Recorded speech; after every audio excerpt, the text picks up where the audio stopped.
name's Sydney. I'm a labor and delivery nurse, and let's talk about open glottis pushing. So open glottis pushing is what you would call maybe the more natural way of pushing, and it is just listening to your body, following the cues that your body is giving you, and doing what you feel is right. If you feel the urge to bear down into your bottom or to grunt or make low moaning sounds, then you do you, girl. You do whatever you need to do and whatever feels right. This is usually taking several deep breaths in between pushes and just doing whatever you feel is right. If you want to take a break without the contraction and not push, then you can just not push, and then the next one you come back and you try pushing in different positions, hands and knees, standing, doing whatever you feel is right.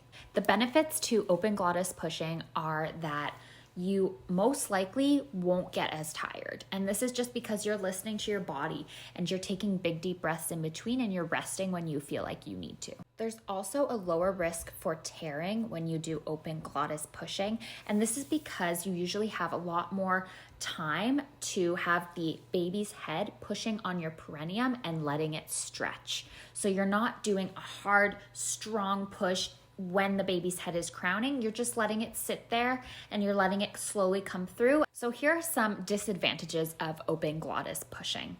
The first one is it tends to take a little bit longer than guided pushing. So it's just going to increase your pushing time. Now this is okay, but if baby is unstable, then we might need to speed up the process with some guided pushing, because we know that babies can handle a certain amount of decelerations in their heart rate because they have an oxygen reserve, but they can't handle it for hours and hours. So sometimes we just want to speed up the process with some guided pushing. The other thing to keep in mind is that this kind of pushing is also quite a bit harder to do when you have an epidural, because feeling those waves and instinctually knowing where and when to push isn't always there. So we usually advise those epiduralized mamas to do some guided pushing just to figure out the flow and exactly how they should be pushing. It's not always right for everyone. Do what's best for you and what feels right for you in the moment, and also keep in mind that your healthcare team has your health and your baby's health in their best interest.